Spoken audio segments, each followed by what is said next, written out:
नागरिकांच्या प्रतिक्रिया नागरिक सांगू शकतील.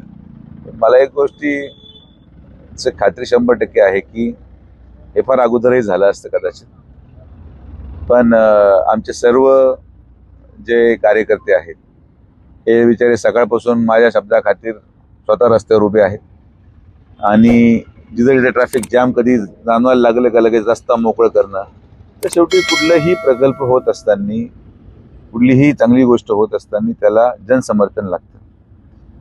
आम्ही सगळ्यांना विश्वासात घेऊन चालणारे लोक आहोत आणि आमच्या मुलांनी जे हे केलं आज, जे खरं त्यांचं काम नाहीये पण उभे राहिले, असे कार्यकर्ते म्हणणं पण माझे भाग्य समजतो. कारण की आमचे कार्यकर्ते रस्त्यावर उतरून आंदोलन करत नाही.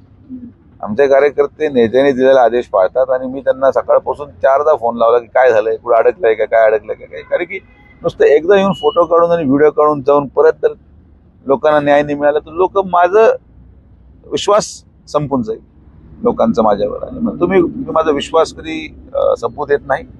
आज अक्षरशः एक तासभर सोडला तर अजिबात पुढेही ट्रॅफिक जाम नाही आणि सहसा उद्यापासून पुढं थोडा त्रास जरी झाला तरी आमचा प्रयत्न राहील की पुढेही ट्रॅफिक जाम होणार नाही. आणि जर कुठे ट्रॅफिक जाम आढळलं तर माझी लोक, माझे सर्व कार्यकर्ते रस्त्यावर उतरून ट्रॅफिकचं नियोजन करतील अशी मी सूचना दिलेली आहे. तर राहुरीकरांना जो त्रास झाला त्याबद्दल मी दिलगिरी व्यक्त करतो, पण आता असं होऊ देणार नाही एवढीच मी खात्री देऊ शकतो.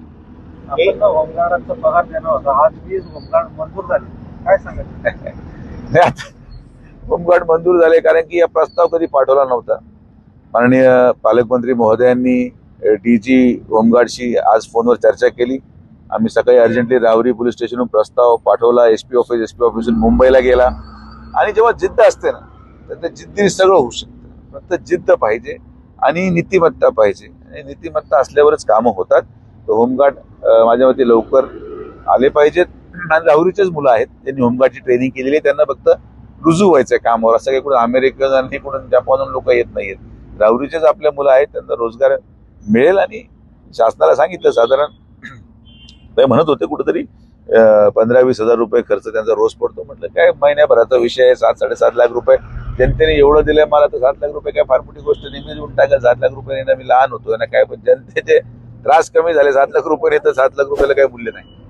दादा हे काम आहे ना तसं विद्यमान खासदाराचं होतं, पण आपण यामध्ये लक्ष घातलंय, काय सांगणार? आता रात्रीची वेळ आहे, कशाला खोटं बोलायला लावतो त्या सोडून. अशाच माहितीसाठी मराठी प्रिंट यूट्यूब चॅनलला सबस्क्राईब करा व नोटिफिकेशनसाठी बेल आयकॉनवर क्लिक करा.